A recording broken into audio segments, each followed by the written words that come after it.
So my name is Koen Aers. I'm a software engineer at Red Hat, and I've been with Red Hat for quite a while now. I've always been involved in working on the tools. There was a speaker earlier that was showing some images from the JBPM workflow editor. That's work that I have done a long time ago. So I started there, started on the JBPM project. And now, since a few years, I've been involved in the tooling for Forge, and also recently Hibernate tools. So we're going to talk about Forge today, and I'm going to show you how it makes a very interesting combination of command line tool and the Eclipse workbench itself.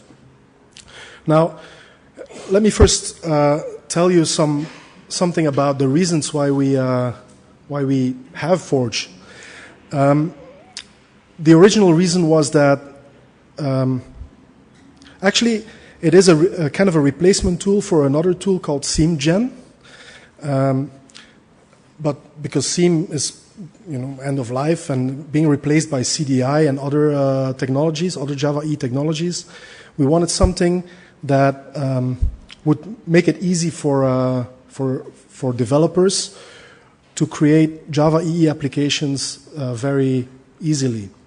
Because for a beginning Java developer, Java EE, and not only Java EE, but all the other technologies that you find in Java can be quite daunting to start with. And to prove you what I mean with daunting, I have this image which I downloaded, I think, a year ago. So maybe there's already more boxes now. From the Oracle website, it's the page, the Java EE page from the Oracle website. Now, all these boxes that you see there represent frameworks, represent standards and corresponding frameworks. So if you're imagine you're a beginning developer, and they ask you to make a Java EE application or to use Java E technology to make an application, then it's quite daunting to see where you have to start, right? So there is a startup cost involved. There's all kinds of gotchas. Each of these boxes need to be set up properly and stuff like that. All kinds of different details. You need to know, for instance, that when you have a CDI, when you use CDI, that you need to place a file called beans.xml in the meta-inf folder, otherwise it doesn't work. And then, most important of all, if you are going to use multiple of those boxes together, how are you going to make them work together? How are you going to integrate them?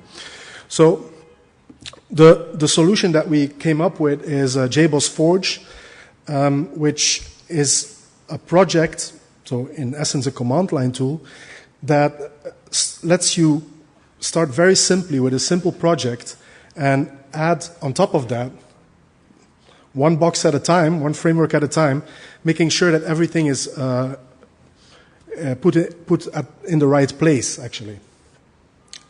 So hence, carve out a project and then work it into shape. Now, I told you it's a command line tool. Why? Well, because real programmers, they do command line development. They can type faster than they click. They love the tab completion. When they use tab, then the whole command is showing up, and they can script the whole thing, right? So that's very, very interesting for proficient developers. But nevertheless, people also want integrated development environments because, you don't want to do the Maven build all the time when you change one line in your code, or you want to navigate your workspace, or you want an outline view of your class to see which fields that are there and which methods are there.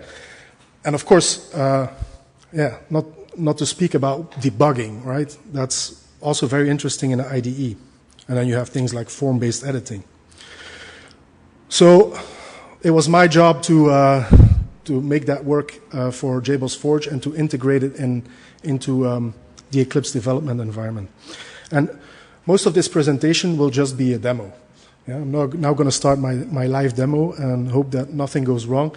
and try to show you what the possibilities are, and maybe even at the end go to something very bleeding edge and show you what's coming up for Forge 2. Because all this is Forge 1, right? All the things that I'm going to show now are Forge 1. Okay, so this is what you see here is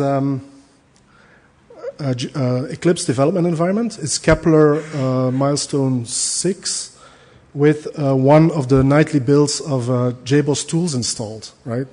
Now the layout is a bit changed. I have put the windows a little bit on a different location because otherwise I would be typing at the bottom of the screen. It would be hard to follow.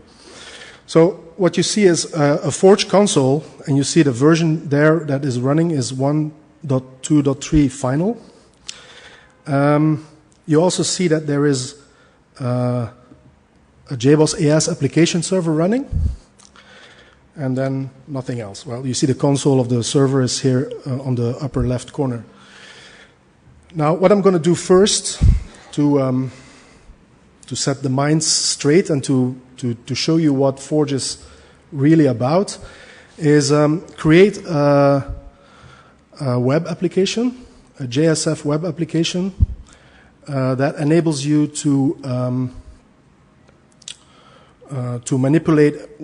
I'm going to keep it simple. It's going to be one entity, and so you're going to have a page basically that is capable of filling out details about one entity, storing it into a database, and editing the details. Okay. So, and while I'm doing this, I'm going to follow. Excuse me.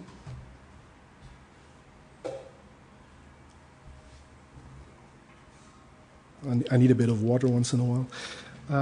I'm going to show you the typical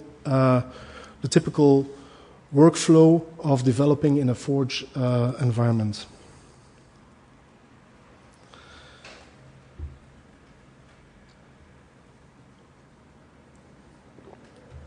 Okay, so the first command that you would start with is new project, right? So, but maybe you don't know which commands are available, so you can hit the tab key, and then it would suggest you all the commands that are available in the current context, right? So I'm going to do a new project, so I type NE tab, new project. I don't know what to do next, so I'm going to type tab again, named. Okay, I need a name for this project. I'm going to call it inventory, because I want to store articles, right? To keep track of articles. And then it's going to start to ask me a few questions. Where do you want to keep this project? Well, I'm going to opt for the default location. And it writes out stuff. And as you can see, it has imported now a project here in my workspace, which is called inventory. This project is a simple Mavenized project. So one of the keys when using Forge is that you are bound to Maven. At least with Forge 1, you are bound to Maven. Okay, so looking at the POM file, there's nothing special there. It's just a regular file. There's also just one default package, and for the rest, this project is completely empty. Okay, so what am I going to do next? I told you we're going to manipulate entities. So I want to create that entity. Now, entities, remember we started out by explaining how difficult it is to start with Java EE. Entities imply JPA, okay? So we need to somehow add JPA capabilities to this project. So, because when I would type entity, it says, oh, this plugin is not usable in this current context because JPA is not installed for this project. So I'm going to first do that. And how do I do that? I'm going to use the persistence commands. So there is a persistence command. I can set up persistence, where I first have to set it up. This is the only option that is available at first. It asks me for the provider. Which provider do I want to use? I don't know what that means, this provider. Oh, it suggests me all the providers that are available out of the box, and I'm going to use Hibernate. So I type H tab, and then tab again, container. Oh, I need a container for this JPA application. And these are the containers that are currently available. So I'm going to use JBoss AS7, as that is the container that is running there.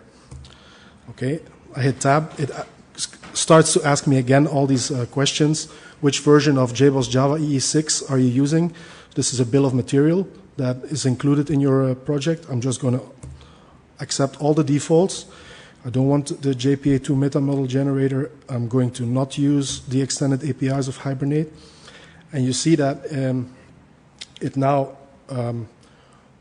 creates a persistence.xml file and opens this persistence.xml file in the editor. Also, you can see the layout of my project has been changed. Now I have JPA content, and there is the persistence.xml file that is available there. So this is the kind of integration that you need when you want to type commands and then see immediate feedback in your workspace. Now that we have this, we can indeed create entities. So I'm going to create an entity type named article. Okay, I'm going to accept the default package, and it's going to create this article entity and open an editor. Articles have properties, or they have fields. They probably have a name and a description, and maybe an amount that we have in stock. So I'm going to use the field command, and the name will be a string, and I'm going to name it name. Okay, creates the name, and it sets the focus on the newly created string, newly created field. I'm going to use another field, which is going to be the description, and another field that is going to be the stock. Okay. All right. Now, with the history of the... yeah, sure. Yeah, we can. Yeah. So this is the arrow up, right? Arrow up. These are all the commands that I have been issuing. Now, we have our entity, right? That's done. Now we need to create our user interface, and there is a plugin in Forge that provides a way to do that very easily by scaffolding. Scaffolding a JSF user interface, a CRUD user interface around this entity. So, and as you will see regularly, or another few times today, we first have to set it up. So, scaffold, setup. Which scaffold type will you use? Java Server Faces, yes. There is only one provider available for JSF, which is called Faces, so I'm going to install that. It warns me, it says, okay, currently my target is jar. If you are going to do this operation, then it's going to change that in a var target, so you might lose other things that you have done. But in this case, I do want that. So it installs a number of facets, a number of capabilities like EJB, CDI, servlet, and all that stuff. It asks me where is the root of my application. So I'm going to accept the slash. And now, as you can see, it rechanges the layout again of my application, because now I have a web application and I can deploy it to a web server. Okay. Of course, I have not generated the user interface yet. I have just enabled the capability. So to generate the user interface, I would just do scaffolds from entity. Yeah, I'm in the context of this entity. If you are somewhere else, you can use wildcards and you generate user interfaces for a bunch of article or a bunch of entities at the same time, but now it's not needed. Okay, it writes out a number of things here. You can see that in my Java file. So you would see that there is an article bean, which is a backed bean for my JSF application. And in the deployed resources folder, you would see that there are a number of facelets that have been created. So all this is standard JSF technology. There's nothing proprietary. It's all standard, right? No special stuff in there. It's all standard. Okay, so as a bonus, I can enable REST, right? Maybe I want to have also REST endpoints for this article. So I can set up REST. Okay, which root path do you want for these resources? /REST. REST is enabled. REST endpoint from entity. There you go. So I have my endpoints available there, right? So now with this done, I can just grab this application here. Oh wait, let me do something else. I'm going to just right-click on it and say run on server. Select the server that is running. And if everything is going well, then this will deploy. Yeah, right? So things are being deployed there. And there's a browser that opens. Okay? So, okay, my Forge application is running.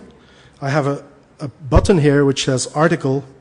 If I click on that, I have a nice user interface where I can create a new article, and I can give it a name, pizza, since we're in the country of the pizzas, delicious Italian food, and I have 15 in my stock.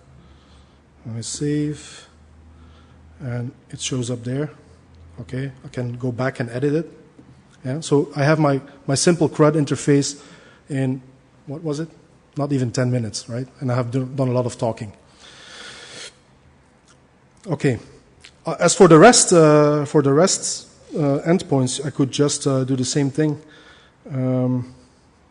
Maybe run on server. And then it opens the web service tester. This is included in JBoss tools. Web service tester there. And I could just click on this one, and then you see that the article that I have just created shows up there. So this REST interface also works. Great. We're done now, right? Yeah. No. So I've showed you how to do simple stuff that is provided out of the box. But one of the questions that I hear already coming is, what will happen when the thing is not there? Yeah, how can I do stuff? How can I add commands or add capabilities to Forge, to this Forge thing, when or maybe there is a new framework that is added, a proprietary framework or something else, and I want to add support for it in Forge. Well, not only is it easy to create Java EE applications, it is also very easy to add to Forge and create additional capabilities. So let me show that. So I'm going to go there to the root of the workspace, and creating plugins for Forge just starts by creating a new project. New project named. And I've seen it already a couple of times today, but I cannot resist it. I'm going to do the same thing. I'm going to do Hello World, of course. So hello from CLI. Okay, so accept the default again. It creates a new project. I am in that project. How am I enabling plugin development? There is a plugin called plugins. Yeah, plugins setup. Yeah, just like the REST and the persistence setup that I showed you before. So I'm going to set up plugins. I'm going to use the default for the Java EE-BOM. This is the version of the shell API that I want to use. So I'm going to use the latest one as well, the default. And this sometimes it takes a while. So now it has enabled this plugin development on this project, and I can start creating a plugin. Plugins, new plugin, named Say Hello. Say hello. Accept the default package. And this is a flaw. It doesn't open the file yet. But it creates a file called Say Hello and also a test case, but I'm going to ignore the test case for the test class for now. And there is also a bug, as you can see. So the class that has been created is a class that implements the plugin interface. It is called the name that you gave it, Say Hello, but you can give it an alias. Yeah, and as you can see, there is a normally this would show up, right? Say hello, but for some reason it omits these two characters. Yeah, and it's consistent. It's for all the plugins, the last but one and the last but two characters that are omitted. So I'm going to change the alias and say -hello. I'm going to get rid of these few commands here.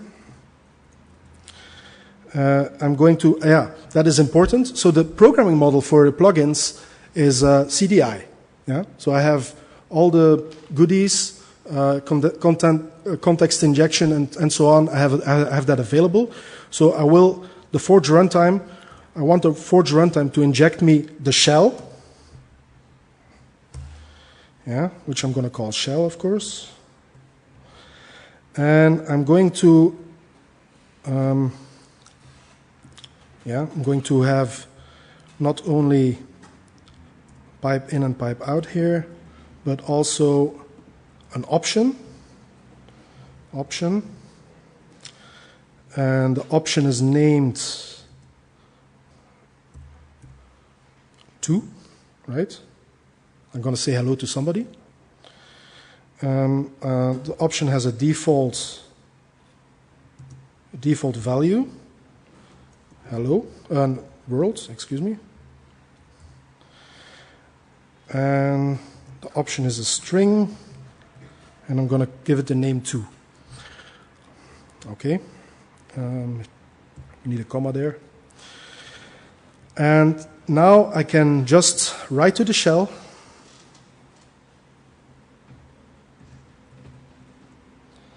Print line.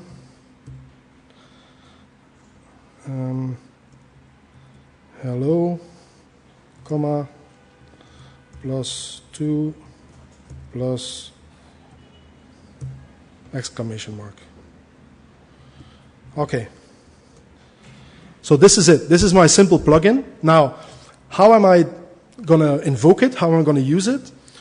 Well, I can just navigate here in my Forge console to the root of my workspace, and I'm going to invoke, so there is a Forge command, and the Forge command is also very interesting because it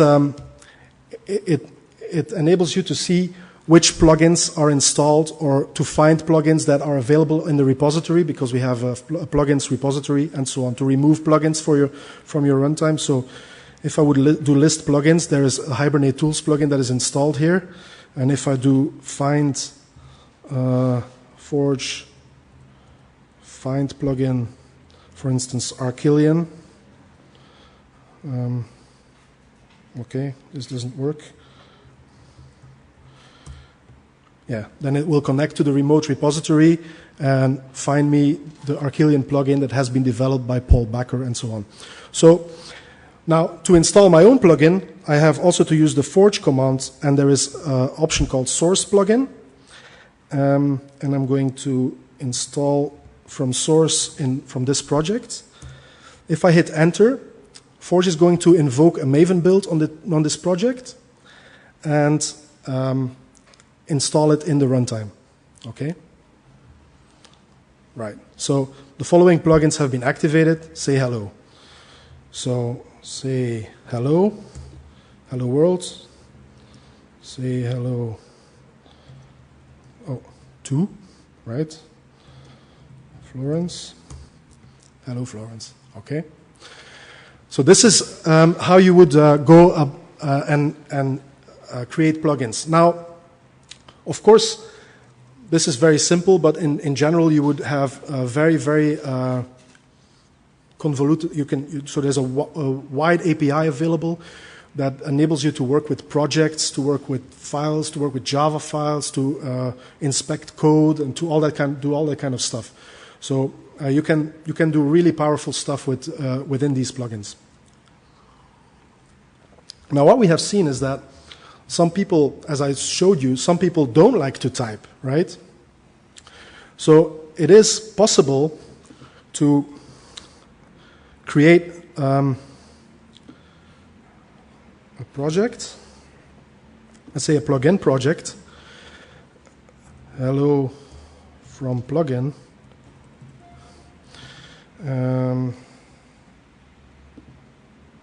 This is all okay.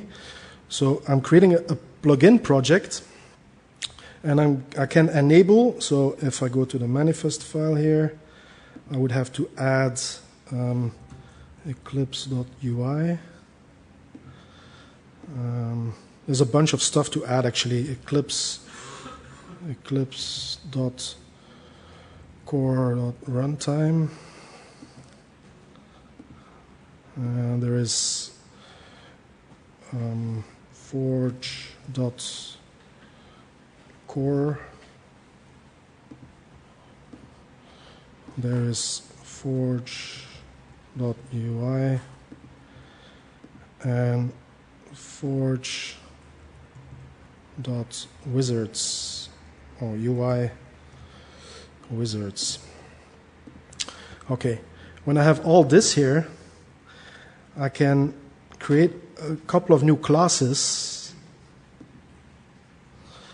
I'm going to do that in org hello, and I'm going to name it hello from plugin wizard.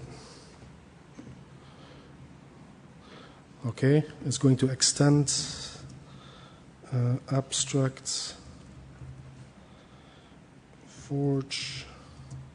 Oh, extends abstract forge wizard.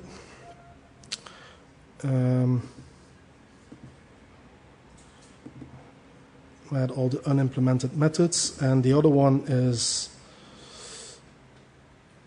class hello from plugin wizard page, which is extending abstract forge wizard page.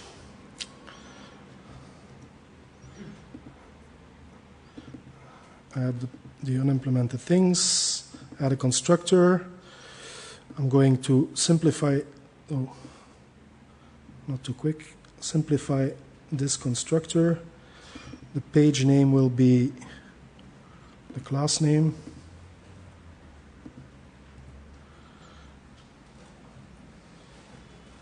Title is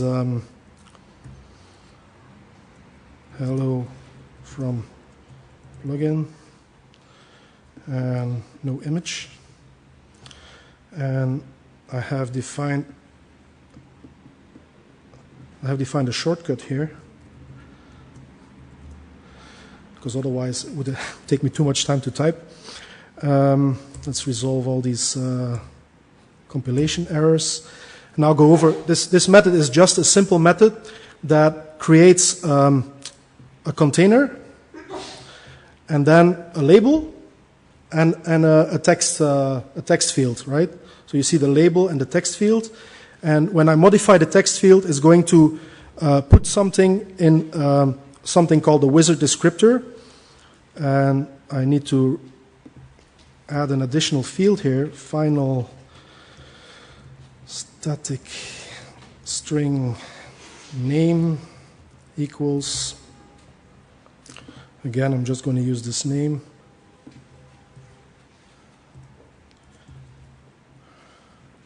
Okay, so this is the wizard page. Yes, a very simple wizard page. And in the wizard itself, I'm going to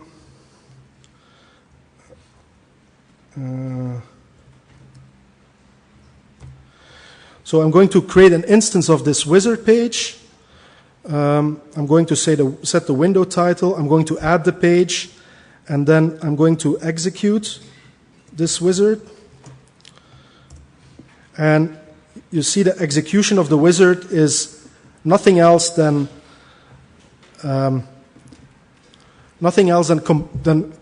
constructing the command, the forge command, looking up the default runtime, sending this forge command to the runtime, right? And then display a notification with the result that I get back, right? So what I'm here doing is I'm using an Eclipse Wizard. Okay, it's of course way too complicated for the purposes of what I'm doing here. But I'm using an Eclipse Wizard, and behind the scenes I invoke Forge, right? I'm going to use this status message saying hello, and then I might, of course I need to go back there.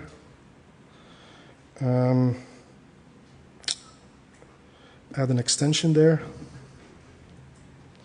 New wizard.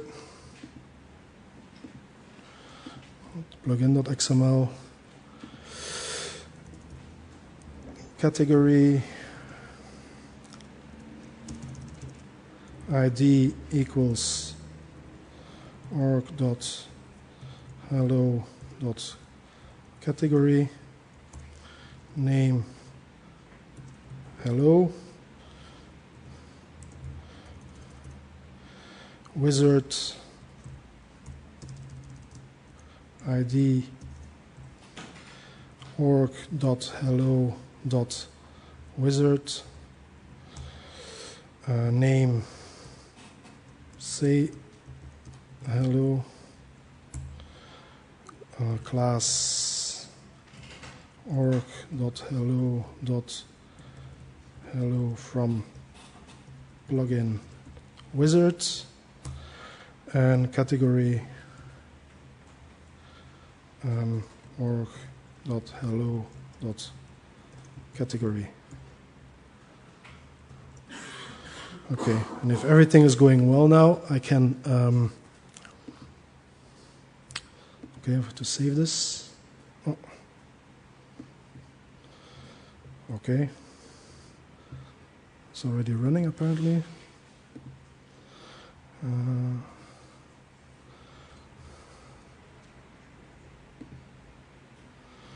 Let's close it.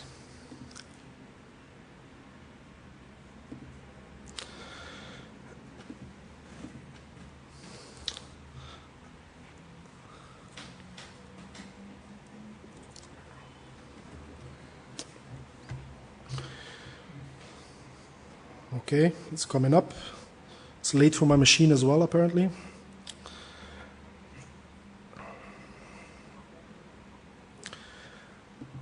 Okay. Beach ball.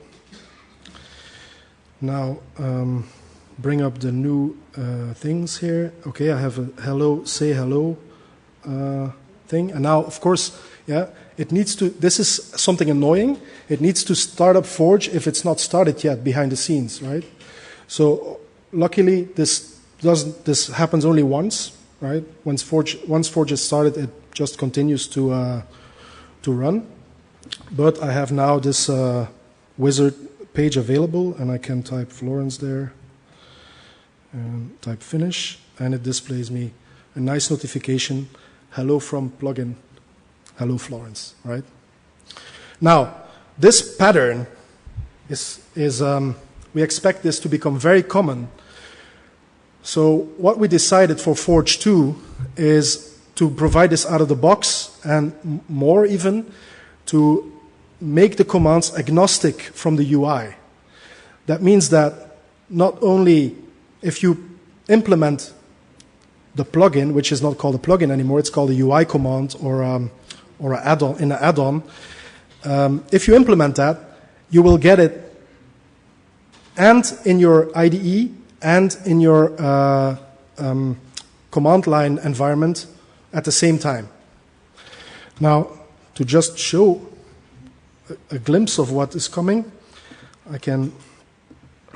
so there is a shortcut here. I'm pressing Command 5. You cannot see it, but Command 5 brings up a little, this is very experimental, brings up a little pop-up, and it says install an add-on, new project, or remove an add-on. So if I type new project, I can give this project a name, hello from Forge 2. I'm going to use hello as the top level package. I'm going to develop a project type Forge add-on. When I type next, I have to depend on I can depend on a number of add-ons. I will just depend on the add-ons add-on and finish this. So now the project has been created. It has the command has been executed, and this thing has been included in my workspace.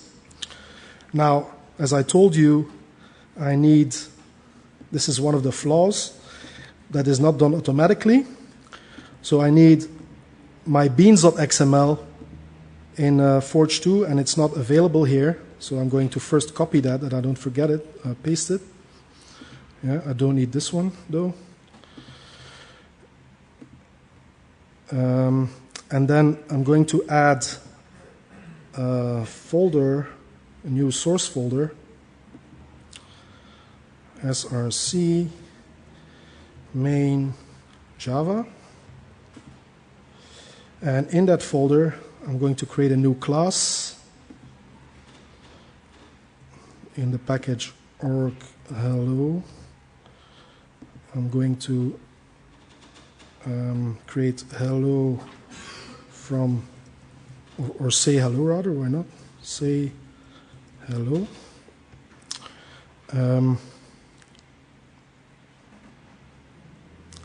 Finish.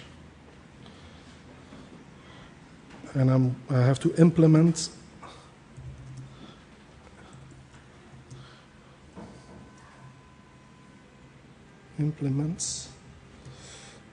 the UI command interface.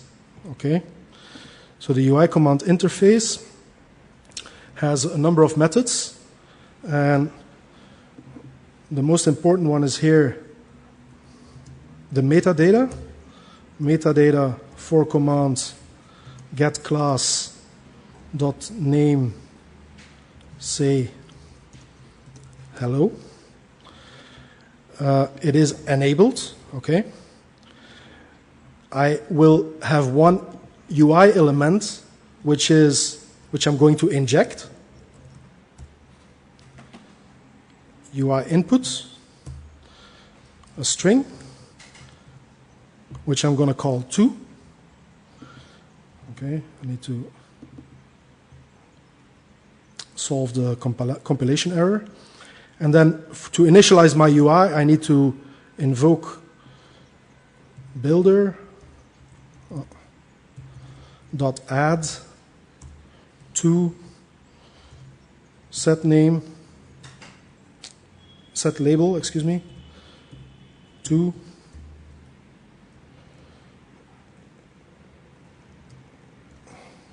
something wrong here.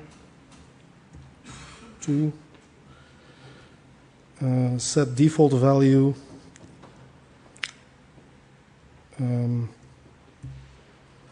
world. Okay.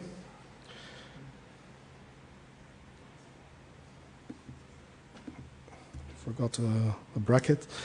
And then to execute this, I'm just going to return results dot success hello plus to get value. There you go. And now magic. I need this POM file to see what I have to fill out in my wizard here. So I have this option to install an add-on. I'm going to install this add-on, and I'm using the group ID org hello.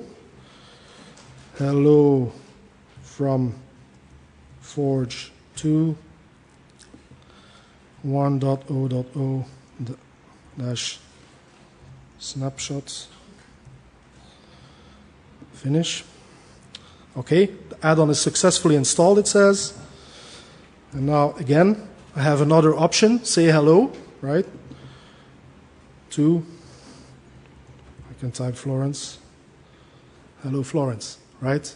So this is Forge 2. It's as I said, it's very experimental, but that is the idea. And if you, so the CLI enablement is not yet fully done, fully tested, so I cannot show it now. But the idea is that you in the CLI you would just type say hello -- to Florence, and it will have the same result.